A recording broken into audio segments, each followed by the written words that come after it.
ಏನಿವತ್ತು ಕರ್ನಾಟಕ ರಾಜ್ಯ ರೈತ ಸಂಘ ಹಸಿರು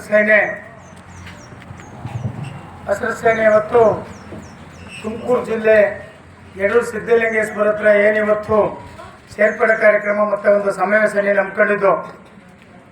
ಇದೇ ವೇದಿಕೆ ಮೇಲೆ ಇವತ್ತು ಬೆಂಗಳೂರು ಜಿಲ್ಲೆ ದೇವನಹಳ್ಳಿ ತಾಲೂಕು ಚಂದ್ರಾಯಪಟ್ಟಣ ರೈತರು 1200 ದಿವಸ ಅವ್ರ ಭೂಮಿನ ಏನು ಕಿತ್ಕೊಳ್ಳೋಕೆ ಹೋಗ್ತಿದ್ರು, ಅದರ ವಿರುದ್ಧವಾಗಿ ಇವತ್ತು 25ನೇ ತಾರೀಕು ದೇವನಹಳ್ಳಿಯಿಂದ ಇವತ್ತು ಲಕ್ಷಾಂತರ ಜನರಲ್ಲಿ ನಾವು ದೇವನಹಳ್ಳಿಗೆ ಮುಖ್ಯ ಆಗ್ತಾ ಇದ್ದೀವಿ. ಈಗೆಲ್ಲ ಸರ್ಕಾರಗಳು ವಿಫಲ ಆಗಿದ್ದಾವೆ. ಎಲ್ಲ ಸರ್ಕಾರಗಳು, ಕಾಂಗ್ರೆಸ್ ಇರ್ಬೋದು, BJP ಇರ್ಬೋದು, ದಳ ಇರ್ಬೋದು, ಆ ರೈತರು ಕುಂತಿರೋ ಜಾಗಕ್ಕೆ ಹೋಗಿ ನಾವು ಸರ್ಕಾರ ಬಂದರೆ ಭೂಮಿನ ನಿಮ್ಮದು ಕಿತ್ಕೊಳ್ಳಲ್ಲ, ನಿಮ್ಮ ಭೂಮಿನ ಉಳಿಸ್ತೀವಿ ಅಂತ ಹೇಳಿದಂಥ ಸರ್ಕಾರಗಳು, ವಿರೋಧ ಪಕ್ಷಗಳು ಇವತ್ತು ರೈತರನ್ನ ಒಕ್ಕಲತನ ಬಿಡಿಸೋಕ್ಕೆ ಇವತ್ತು ರೈತರಿಗೆ ಇವತ್ತು ಕೇಸ್ ಹಾಕಿ ಲಾಠಿ ಚಾರ್ಜ್ ಮಾಡೋಂಥ ಕೆಲಸನ ಮಾಡ್ತಿದ್ರು.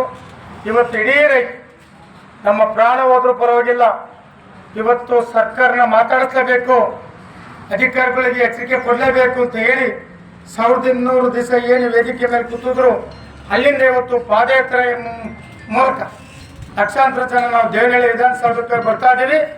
ಸರ್ಕಾರಗಳಿಗೆ ಅಷ್ಟೊಳಗೆ ಎಚ್ಚರಿಕೆ ಕೊಂಡು ಸರ್ಕಾರ ಒಳ್ಳೆ ಸಂದೇಶನ ಕೊಟ್ಟರೆ ಸರ್ಕಾರಕ್ಕೆ ಸ್ವಾಗತನ ಮಾಡ್ತೀವಿ, ವಿರೋಧ ಪಕ್ಷಕ್ಕೆ ಸ್ವಾಗತ ಮಾಡ್ತೀವಿ. ಇಲ್ಲ ಅಂದ್ರೆ ನಾವು ಅದೆಷ್ಟು ಜನ ಪೊಲೀಸ್ ಕರೆಸ್ತಾರೆ, ಅದೆಷ್ಟು ಬಸ್ ಕರೆಸ್ರಿ, ನಮಗೂ ತಾಕತ್ತಿದೆ, ನಮಗೂ ದಮ್ಮಿದೆ. ನಾವಿವತ್ತು ಭಾರಿ ಗೌರವದಿಂದ ಬೀದಿಗಿಳಿತಾ ಇದ್ದೀವಿ. ನೀವು ಕೊಟ್ಟಿರೋ ಮಾತು, ನೀವು ಕೊಟ್ಟಿರೋದು ವಿಶ್ವಾಸ, ಅದನ್ನು ಇವತ್ತು ಉಳಿಸ್ತಿಲ್ಲ ಅಂತ ನಮ್ಮ ಜಮೀನನ್ನು ನಮ್ಗೆ ವಾಪಸ್ಸನ್ನು ಕೊಡಲಿಲ್ಲ ಅಂದರೆ ಆ ವೇದಿಕೆ ಮುಖಾಂತರ ನಿಮ್ಗೆ ಎಚ್ಚರಿಕೆ ಕೊಡೋಕ್ಕೆ, ನಿಮಗೆ ಬುದ್ಧಿ ಕೊಡೋಕ್ಕೂ ಸತ್ತ ನಾವು ಸರ್ಕಾರನ ಮಾತಾಡ್ಸಕ್ಕೆ ಬರ್ತಾ ಇದ್ದೀವಿ. ಅಷ್ಟರೊಳಗೆ ಒಳ್ಳೆ ಸಂದೇಶನ ಕೊಟ್ಟರೆ ಸರ್ಕಾರಕ್ಕೆ ನಾವು ಸ್ವಾಗತ ಮಾಡ್ತೀವಿ. ಇಲ್ಲ ಅಂದರೆ ಆಗ ಅನಾಹುತಕ್ಕೆಲ್ಲ ನೇರವಾಗಿ ಸರ್ಕಾರಗಳು ಅಧಿಕಾರಿಗಳು ಒಳಗಾಗ್ತೀವಿ. ನಾವು ಬರ್ತೀವಿ, ತಯಾರಾಗಿ. ಅದೆಷ್ಟು ಪೊಲೀಸ್ ಕರೆಸ್ತೀರಿ, ಅದೆಷ್ಟು ಜೈಲು ಕಟ್ಟಿಸ್ತಾರೆ ಕಟ್ಟ್ರಿ, ನಾವು ಬರ್ತಾ ಇದ್ದೀವಿ, ನೀವು ತಯಾರಾಗಿ. ಇದನ್ನ ಸರ್ಕಾರಕ್ಕೆ ಸಂದೇಶನ ಕೊಡ್ತಾ ಇದ್ವಿ. ಇದು ಸಂದೇಶ, ಒಂದು ಕಡೆ ಎಚ್ಚರಿಕೆ ಅಂತ ನಾವೆಲ್ಲ ಬೀದಿಗಿಳಿತಾ ಇದ್ವಿ.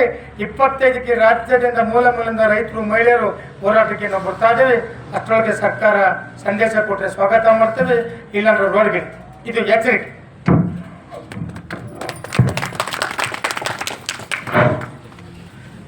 ನಾವು ಇಲ್ಲಿದ್ದೇನಾದ್ರು ಕೇಳಂಗಿದ್ದೆ ಸಾಹೇಬ್ರೆ.